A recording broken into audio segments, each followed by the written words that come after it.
They told you being alone was punishment. They lied. What if the very thing you've been running from, the isolation, the empty rooms, the silence that follows you like a shadow, is not your curse, but your forge? What if loneliness is not a wound to heal, but a weapon you were never taught to use? Niccolo Machiavelli watched men rise and fall for decades in Renaissance Italy. He studied princes who commanded armies and merchants who built empires, and he noticed something that nobody talks about. The men who held power the longest were not the ones surrounded by allies. They were the ones who understood how to be alone without being destroyed by it. There is a reason society wants you plugged into the hive. There is a reason you are told that isolation is dangerous, that you need community, that you need validation, that you need to belong, because a person who can stand alone cannot be controlled. Today I am going to show you what Machiavelli, Schopenhauer, and Nietzsche understood about solitude. Truths so threatening they have been buried beneath centuries of social conditioning. You will learn why the crowd fears the individual who walks alone. You will understand the strategic architecture of isolation, and by the end you will see your loneliness not as a deficit, but as an advantage so deep that most people will never be psychologically equipped to access it. But this knowledge comes with a cost. Once you understand what I'm about to reveal, you cannot return to the comfortable lie that connection is always good and solitude is always bad. Let's begin. In Law 18 of the 48 Laws of Power, Robert Greene presents one of the most counterintuitive principles ever written. Do not build fortresses to protect yourself. Isolation is dangerous. On the surface, this seems to contradict everything I just said, but look closer. Greene is not warning against solitude, he is warning against fear-based isolation, the fortress built from weakness, not strength. There is a distinction that separates kings from cowards, strategic withdrawal versus frightened retreat. When a prince builds walls because he fears his enemies, those walls become his coffin. History is littered with examples. Louis XVI retreated into Versailles. While France starved, he surrounded himself with sycophants. He cut himself off from the reality of his kingdom. And when the mob finally came, those gilded walls could not save him. But there is another kind of isolation, the kind practiced by Marcus Aurelius, who wrote his meditations alone in a military tent, surrounded by war and death. The kind practiced by Niccolo Machiavelli himself, who wrote The Prince in Exile, banished from Florence, tortured by the Medici, stripped of everything he built. He was not hiding from the world. He was distilling everything he knew into a weapon.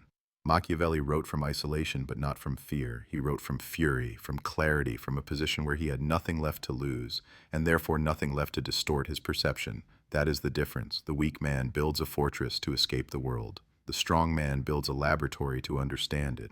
Ask yourself, which one are you building? You have been conditioned since birth to fear aloneness. Think about it. Every children's story punishes the loner. The wolf is solitary and therefore evil. The sheep who strays from the flock gets eaten. The hero is always surrounded by friends, allies, a fellowship. Isolation is presented as the fate of villains and the damaged. This is not accidental. Societies run on compliance. Economies run on consumption. Both require you to care deeply about what others think. Both require you to seek external validation. Both require you to be terrified of standing outside the group. If you are comfortable alone, you stop buying things to impress people. You stop performing for approval. You stop being a useful cog in the machine of endless commerce and endless comparison. Arthur Schopenhauer, the 19th century German philosopher, saw through this centuries ago. He wrote that the person who genuinely enjoys solitude possesses something rare, a self that is sufficient unto itself. But society cannot have that. A self-sufficient individual is an economic liability, an emotional anomaly, a threat to the system of manufactured need that keeps people perpetually hungry for what others provide. So they pathologize you. They call it social anxiety. They call it attachment issues. They call it avoidant personality. They invent clinical labels for what might simply be a mind that does not require constant stimulation from the herd. I am not dismissing genuine psychological suffering, but I am asking you to question whether some of your loneliness is real pain or manufactured shame. The question is not why am I alone? The question is who profits when I believe being alone is wrong? Here is what the strategist understood that common people never will. Solitude is the birthplace of original thought. Nietzsche climbed into the Swiss Alps alone. He walked for hours in silence, his mind combusting with ideas that would reshape philosophy. Thus Spoke Zarathustra was not written in a salon surrounded by intellectuals. It was written in isolation so profound that most people would have collapsed into madness. But Nietzsche did not collapse. He transcended. He wrote, "The higher we soar, the smaller we appear to those who cannot fly." This is not arrogance, it is observation. When you begin to think original thoughts, thoughts not borrowed from the group, not validated by consensus, you become invisible to those who can only see through collective eyes. And this is your advantage. When you spend time alone, genuinely alone without the crutch of distraction, something begins to happen. Your mind stops echoing the opinions of others. Your thoughts stop being reflexive reactions to the noise. You start to hear your own voice, perhaps for the first time since childhood. Anthony Storr, in his study of creative genius, documented this phenomenon repeatedly. Newton alone in quarantine inventing calculus, Darwin alone on his estate for decades developing the theory of evolution, Kafka alone in his room at night producing literature that would haunt the 20th century. They did not create despite their solitude, they created because of it. The crowd produces nothing original, the crowd consumes, the crowd reacts, the crowd borrows and repeats and dilutes. Creation is a solitary act. If you are alone right now, you are in the position of the artist before the canvas. The question is whether you will use that canvas or continue mourning the absence of an audience that would only distract you from your work. Machiavelli observed a specific type of prince who always failed, the one who needed too many allies. A prince who cannot stand alone becomes a hostage to those he depends on. His alliances are not choices, they are necessities, and everyone around him knows it. When people sense that you need them, something shifts in the power dynamic. They begin to take liberties, they begin to test boundaries, they begin to treat you as an option rather than a priority because they know you cannot walk away. This applies to friendships, to romantic relationships, to business partnerships. The person who is terrified of being alone will tolerate disrespect they should never accept. They will stay in relationships that poison them. They will maintain friendships with people who barely hide their contempt. They will agree to bad deals, laugh at jokes that insult them, and bend their identity into shapes designed to please whoever is in front of them. All because the alternative, being alone, feels like death. But here is the truth that will liberate you. The ability to be alone is the foundation of every strong connection. When you can walk away, when you genuinely do not need someone, your relationships transform. You stop negotiating from weakness. You stop accepting crumbs. You start relating from wholeness rather than hunger. Paradoxically, this makes people want you more. Annalee Rufus, in Party of One, The Loner's Manifesto, describes how those who are comfortable in solitude often attract the deepest connections because they are not grasping. They are not performing, they are simply present, and presence is magnetic. The desperate connector repels, the self-contained individual attracts. This is not a trick, it is not manipulation, it is physics. Neediness is a repulsive force, self-sufficiency is gravity. Now let us talk strategy. There is a specific technique that Machiavelli would have endorsed. One that few people understand and even fewer have the discipline to execute. It is called the strategic retreat. When you find yourself losing ground in any arena, social, professional, romantic, the amateur doubles down. They chase harder, they talk more, they prove themselves desperately, and they watch their... In 1512, when Machiavelli was dismissed from his position and exiled to his farm, he did not beg for reinstatement. He did not flood the Medici with desperate letters. He retreated, he worked, he wrote. And the prince that emerged from that exile would outlive every one of his political enemies. When you retreat strategically, several things happen. First, you reclaim your attention. The energy you were hemorrhaging toward people who did not value you now returns to you. This alone is transformative. Second, you create space for perspective. When you are entangled with people, you cannot see them clearly. Distance provides clarity that proximity prevents. Third, you trigger something ancient in human psychology. People value what becomes scarce. When you withdraw without hostility, without explanation, you force others to confront what they may have taken for granted. But this only works if your retreat is genuine. If you are secretly watching your phone hoping for their response, you are not retreating. You are performing retreat while remaining mentally enslaved. The strategic retreat requires actual internal disengagement. You must genuinely refocus your energy on your own work, your own growth, your own empire. You must become so absorbed in your own development that their absence becomes background noise rather than the main event. This is difficult, but difficulty is the filter that separates those who will use these principles from those who will merely understand them. Arthur Schopenhauer was perhaps the most honest philosopher who ever lived regarding human nature. He observed something that most people spend their entire lives denying. The majority of human social interaction is not connection. It is distraction from the unbearable weight of the self. He wrote that a person's value is revealed by how much they enjoy their own company. Those who cannot bear solitude are running from something inside themselves, and no amount of social activity will fill that void. It can only temporarily obscure it. This is why extroverts often collapse when forced into isolation. They have never developed an interior life. Their sense of self is entirely dependent on external feedback. Remove the feedback and they experience something close to ego death. But those who have cultivated solitude, who have sat with themselves in the dark and survived, possess something rare. They have a self that is not contingent. They have an identity that does not require witnesses. Schopenhauer called this intellectual wealth, the ability to entertain yourself with your own thoughts, the capacity to find endless fascination in your own mind without requiring constant external input. This is not arrogance, it is not antisocial, it is psychological independence, and it terrifies those who do not have it. Because when they look at you, someone who does not need the group, they see a mirror reflecting their own emptiness. They see someone who has escaped a prison they did not even know they were in. Let me tell you something, nobody will say to your face. The crowd hates the individual who walks alone, not because you threaten them physically, but because you threaten them existentially. Your solitude is an accusation. Every moment you spend content in your own company is a silent indictment of their desperate social performance.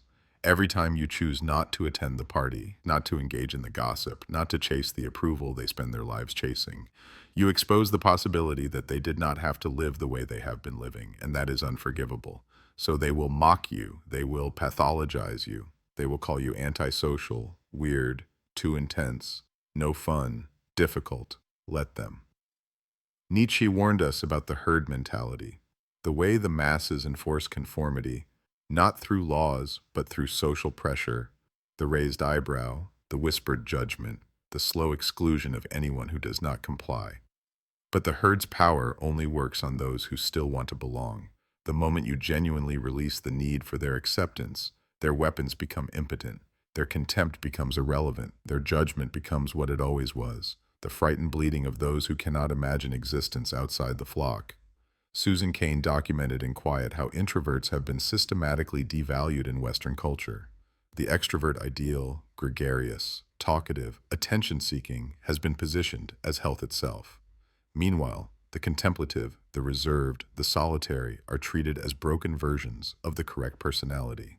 This is cultural propaganda, not psychological truth. Some of the greatest achievements in human history came from minds that required solitude. Einstein developed relativity alone in a patent office. Wittgenstein retreated to a cabin in Norway. Emily Dickinson barely left her room and produced poetry that would outlast empires. The crowd produces noise, the individual produces legacy. Choose which you want to be. Now we arrive at the core technique, what I call the transmutation. This is the alchemical process of converting the lead of loneliness into the gold of sovereignty.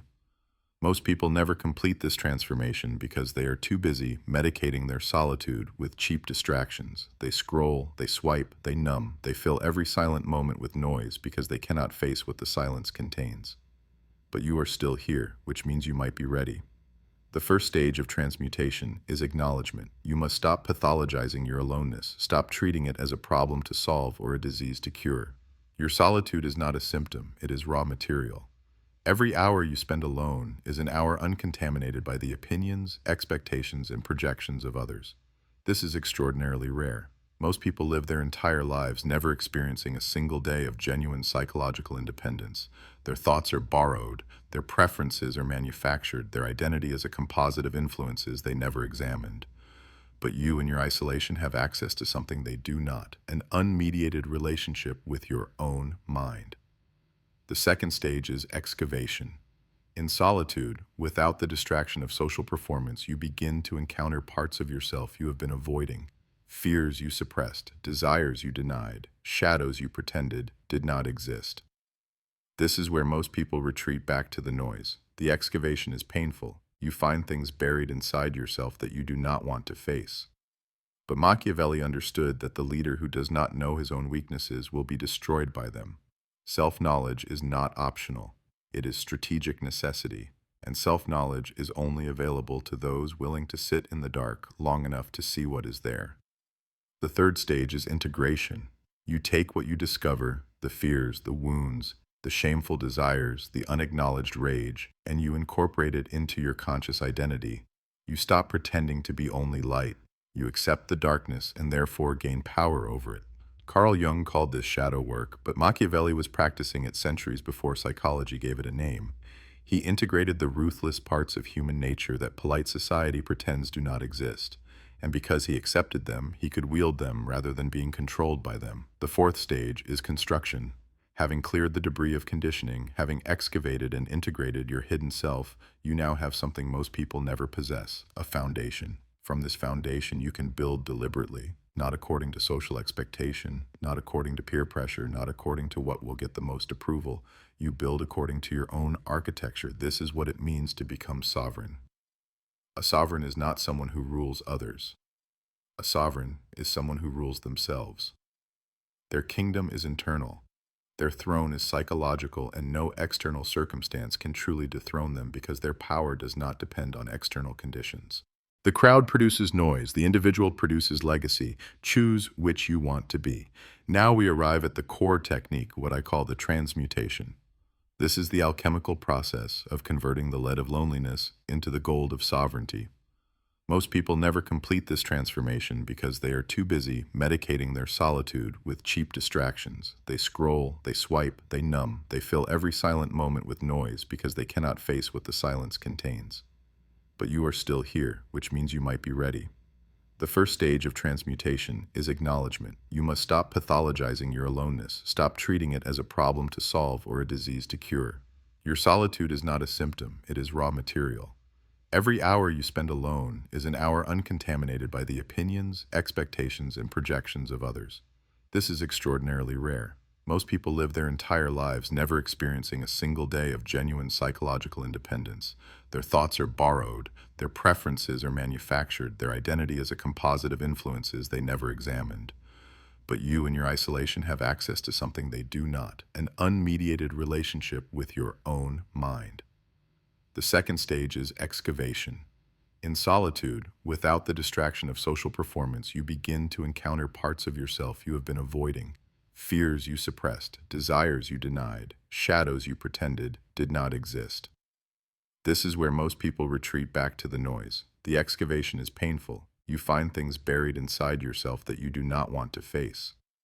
But Machiavelli understood that the leader who does not know his own weaknesses will be destroyed by them.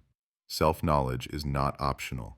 It is strategic necessity, and self-knowledge is only available to those willing to sit in the dark long enough to see what is there.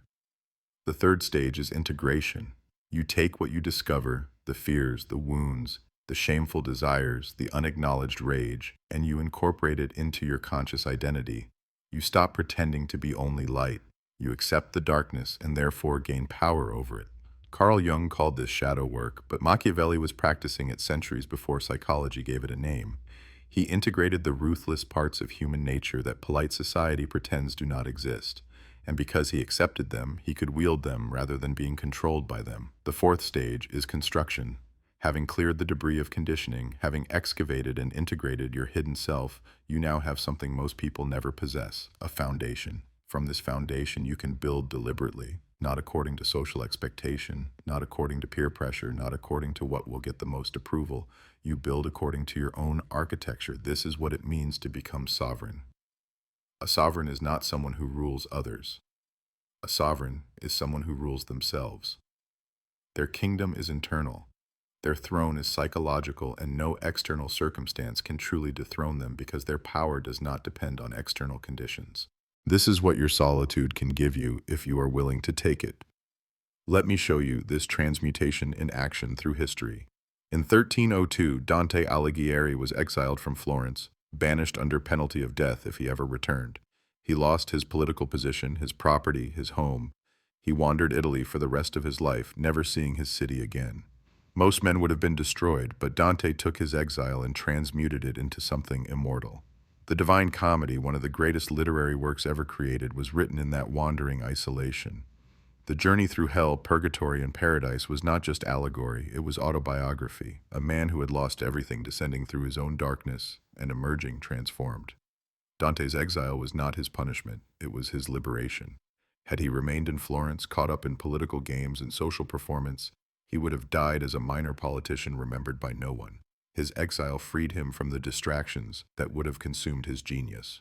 Consider also Seneca, the Stoic philosopher and advisor to Emperor Nero. When Nero turned against him and forced him into exile on Corsica, Seneca did not despair. He wrote Letters from a Stoic, works that would influence philosophy for 2,000 years. In his letter on solitude, Seneca writes, "Set aside a certain number of days, during which you shall be content with the scantiest and cheapest fare, with coarse and rough dress, saying to yourself the while, 'Is this the condition that I feared?'" He was not afraid of isolation. He practiced it deliberately because he understood that dependence on external circumstances, whether social, material, or emotional, was the true prison. One more example. In 1845, Henry David Thoreau retreated to a cabin at Walden Pond. He lived alone for 2 years, deliberately simplifying his existence to discover what was essential. What emerged from that solitude was not just a book, it was a philosophy of resistance. Walden taught generations that the life of quiet desperation lived by most men was optional, that you could step outside the machine. That solitude was not exile, it was emancipation. Thoreau wrote, "I never found the companion that was so companionable as solitude." These men did not suffer from their isolation, they were forged by it. Now, let us speak practically. How do you weaponize your solitude? First, establish productive rituals. The danger of unstructured isolation is that it devolves into rumination, the same dark thoughts circling endlessly with no resolution. This is destructive solitude. Productive solitude requires architecture, daily rituals that channel your alone time into creation, writing, training, building, studying. Machiavelli in his exile had a specific ritual. He would work his farm during the day. Then in the evening he would change into formal clothing, the robes he once wore in political office, and enter his study. There he would engage with the ancient masters, reading and writing as though he was still at the center of power. This ritual was psychological. It maintained his identity as a thinker and strategist, even when circumstances tried to reduce him to a farmer. Your rituals perform the same function. They maintain your identity as someone building toward a larger purpose, even when no one is watching. Second, develop intellectual companionship. You may be alone physically, but you need not be alone intellectually. Books are conversations with the greatest minds who ever lived. When you read Machiavelli, Marcus Aurelius, Schopenhauer, you are in dialogue with intellects that understood what you are experiencing. This is not replacement for human connection. It is a different kind of connection, one that transcends time and space, one that cannot be taken from you, regardless of your social circumstances. Build your library deliberately. Choose authors who challenge you. Engage with ideas that force you to think rather than merely consume. Third, create evidence of your progress. The danger of solitude is losing track of your own growth. Without external feedback, you can feel stagnant even when you are advancing. Counter this by creating tangible evidence. Write daily, track your training, document your development, build a record that you can look back on and see objectively that you are not standing still. This evidence serves another purpose. When you eventually re-enter social spaces, and you will have something to show for your time in the darkness, not explanations, not excuses, results. Fourth, practice strategic reemergence. Solitude is a phase, not a permanent state. The monk who retreats to the mountain eventually returns to the valley. When you reemerge, do so strategically, not desperately seeking connection, but offering something of value. The perspective you gained, the skills you developed, the clarity you cultivated. People will sense that you are different. They will feel the weight you carry. The solitude will have changed your presence in ways you may not fully understand, but they will certainly perceive. Here is what they will never teach you in any self-help book, any therapy session, any social skills course. There are people who are meant to walk alone. Not forever, not completely, but essentially. They are not broken. They are not damaged. They are not missing something others have. They are simply built for different conditions. The way some animals thrive in Arctic cold that would kill others. The way some plants grow in desert conditions that would wither a forest tree. Your constitution is different. Your internal wiring is different. And no amount of forcing yourself into the mold of the extroverted, the gregarious, the perpetually social will change that fundamental architecture. Schopenhauer wrote that ordinary people think merely of how they shall spend their time. A person of intellect tries to use it. Perhaps you are not lonely. Perhaps you are simply using your time differently than those who cannot bear to be alone with themselves. This does not mean isolation is always good. There is pathological withdrawal, the fear-based hiding that Machiavelli warned against. But there is also sovereign solitude, the strategic positioning of one who has work to do that the crowd cannot understand and would only interrupt. The question you must answer honestly, which one is yours? If you are hiding from life because you fear rejection, that is a wound to heal. But if you are alone because you have discovered something in that aloneness that cannot be found in company, then you are not sick. you are awakening, and the world will tell you that you are wrong. The world will tell you that connection is everything and isolation is death. The world will pathologize your preference and medicate your solitude. Ignore them. They do not understand what you have access to. They cannot comprehend the forge you are building yourself within. They are speaking from their own terror of silence, a terror you have already begun to overcome. So where does this leave you? You are alone. Perhaps right now, perhaps tonight, perhaps tomorrow. And instead of treating that aloneness as a problem to escape, you can now see it as a territory to explore, a laboratory to experiment within, a forge to shape yourself. You are not being punished. You are being prepared. The solitude you are experiencing is stripping away everything that was not really you. The false identities, the performed personalities, the borrowed opinions. All of it is being burned away in the fire of your isolation. What remains is essential. And from that essence, you will build something that does not require external validation to stand. Something that cannot be shaken by rejection or abandonment. Something that is yours in a way that nothing connected to the approval of others can ever be. Machiavelli did not write The Prince to be liked, he wrote it to be true, and that truth, unflinching, uncomfortable, eternal, outlasted every prince and politician of his era. Your solitude can produce the same, not a book perhaps, but a self. A self so integrated, so clarified, so deliberately constructed that it does not bend to every social wind. That is the gift hiding inside your loneliness. Take it.